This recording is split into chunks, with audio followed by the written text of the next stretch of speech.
It was a day that started like any other in South Florida, warm, humid, with nothing but a few scattered clouds drifting lazily overhead. But by early afternoon, that calm shattered. A powerful line of severe thunderstorms swept across Miami-Dade, Broward, and parts of Palm Beach County, catching thousands off guard and leaving a path of chaos in its wake.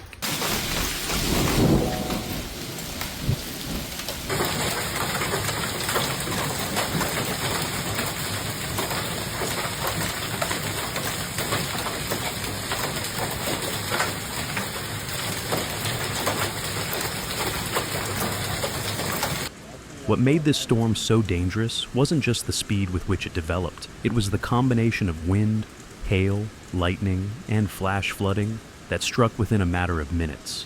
Around 1:15 p.m., radar indicated a fast-moving cell building just west of Homestead. Within 20 minutes, the skies had turned an ominous shade of charcoal. Sirens began to wail, and severe thunderstorm warnings blanketed the region.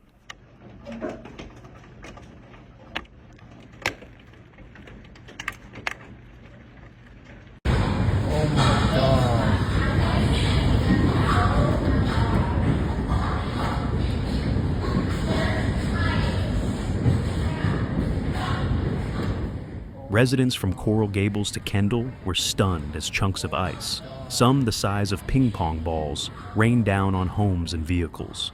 Footage from dash cams and security cameras shows hail slamming into windshields, bouncing off rooftops, and shattering sunroofs. In one video, a woman can be heard screaming as hailstones blast through her back patio door.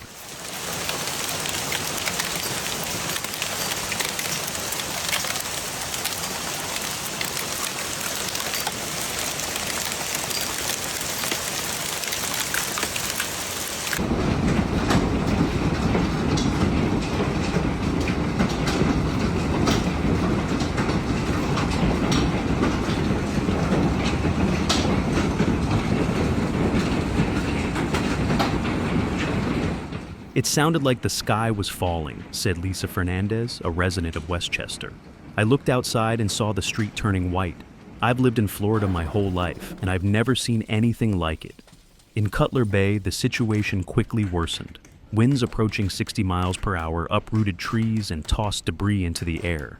One massive ficus tree collapsed across an entire residential street, dragging down power lines and crushing a pickup truck. Fortunately, no one was inside the vehicle at the time, but the impact was enough to shake nearby homes.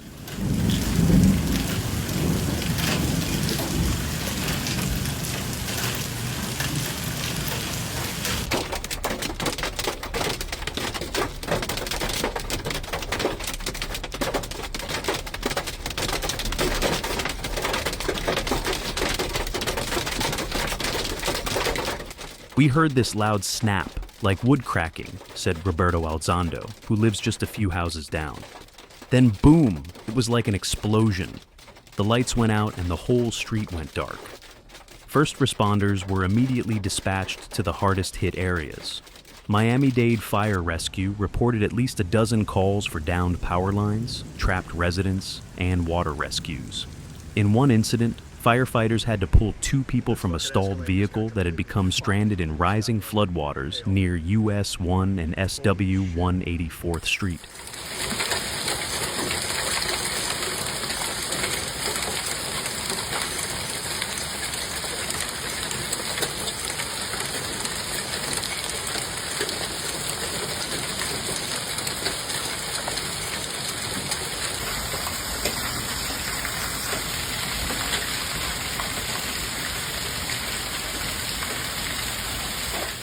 Within an hour, parts of South Florida were underwater.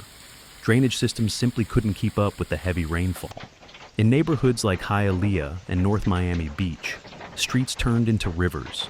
Cars floated and stalled, people waded through knee-deep water, and sandbags were rushed to vulnerable properties.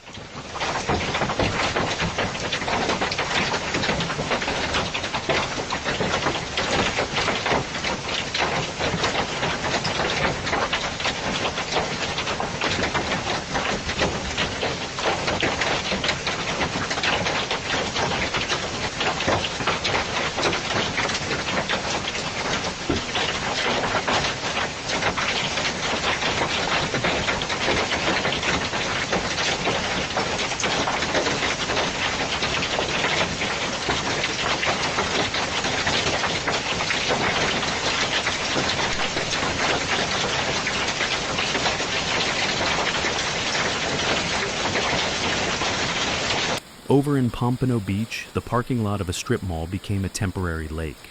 Several employees had to be rescued from their workplaces when water began rushing in through front entrances. "It rose so fast we barely had time to react," said Carlos Jimenez, a shop owner who captured video of his staff scrambling to elevate merchandise above the rising flood.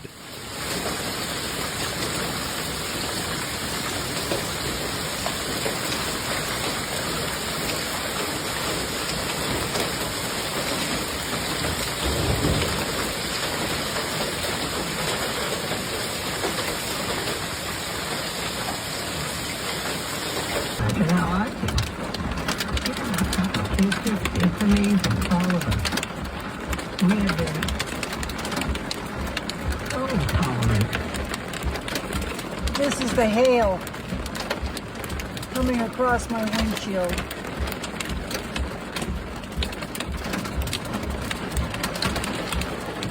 The timing of the storm made it even more dangerous. As the system moved northward, it slammed Fort Lauderdale just as the annual air show was in full swing. Spectators who had gathered on the beach to watch the fighter jets were suddenly running for cover as black clouds rolled in, lightning forked through the sky, and thunder echoed across the coastline. Organizers were forced to cancel the rest of the event, citing safety concerns and deteriorating conditions.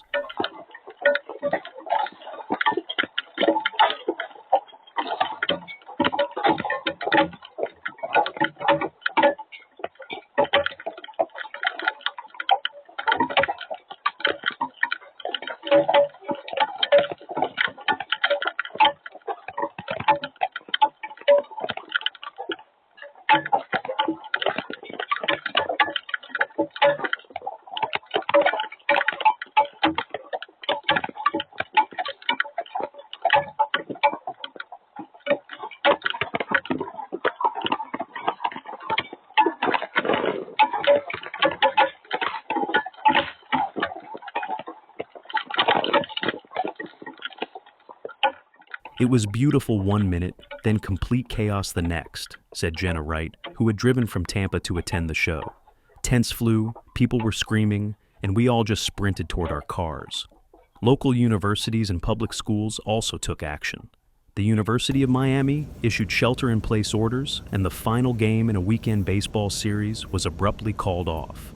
Several elementary schools went into lockdown as a precaution due to the lightning and intense wind.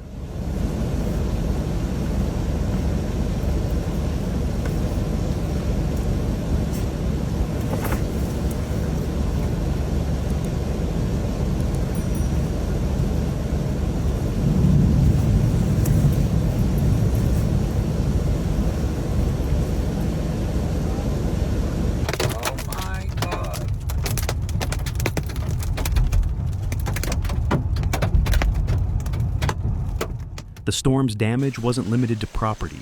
Several intersections lost power, traffic lights were out, and multiple car accidents were reported as visibility dropped to near zero in some areas. A delivery driver in Davie reported being pelted by hail, so intense he had to pull over and cover his head with a jacket inside his van. "It was deafening," he said. "I thought the windows were going to explode." As the storm cell moved out to sea by late afternoon, the extent of the damage slowly became visible. Entire streets were carpeted in fallen branches and leaves. Vehicles were riddled with dents, cracked windshields, and broken mirrors. Roofing companies began dispatching crews to repair shingles and patch holes, while residents lined up at hardware stores for tarps, generators, and flashlights.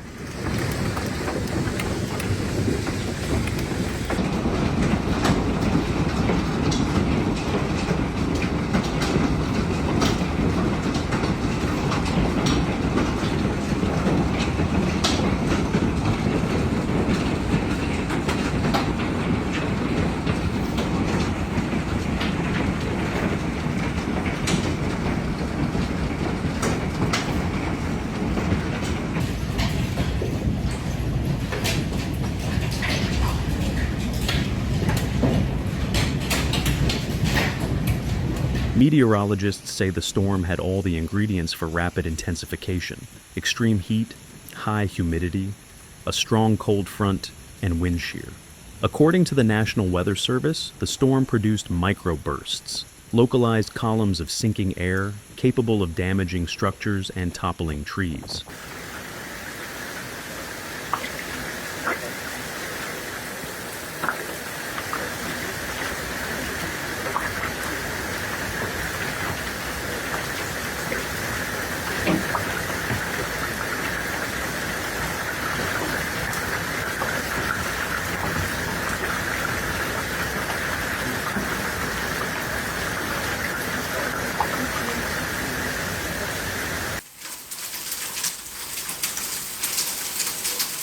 This was a textbook severe weather event for South Florida, said NWS meteorologist Carla Mendez. Strong updrafts allowed hail to grow large, and when it fell, it hit with incredible force. The wind only made it worse. While there were no confirmed tornadoes, weather experts say the damage in some neighborhoods is comparable to what you might see in a low-end EF0 or EF1 tornado, particularly where trees were snapped or twisted.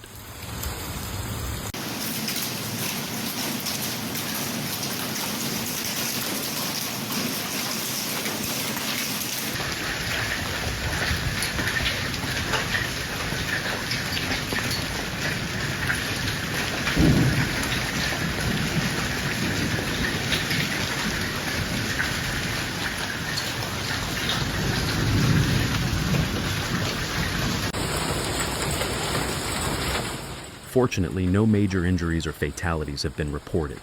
But for many Floridians, the emotional toll is real. It's hard to describe how fast it all happened, said Maria Gonzalez, whose backyard trampoline ended up in her neighbor's pool. We're just grateful no one was hurt.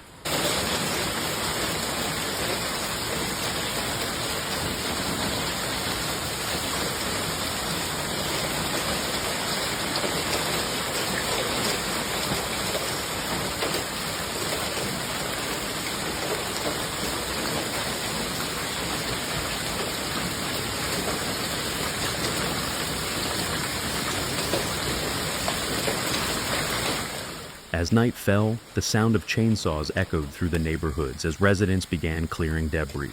Power restoration teams worked through the evening, and county officials opened emergency shelters for those whose homes had been severely impacted.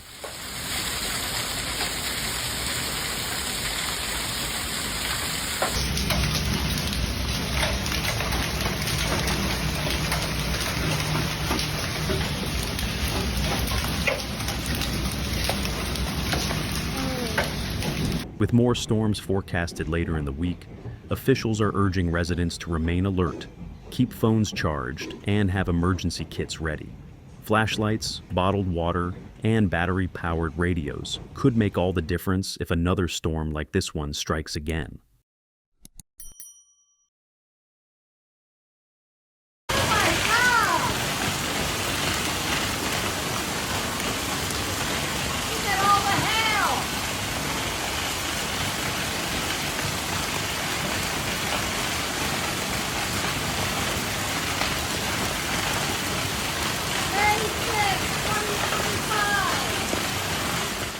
For now, South Florida is left cleaning up and counting its blessings. But the scars from this storm, shattered glass, broken trees, and the unmistakable dents left behind by hail, will remain for weeks to come.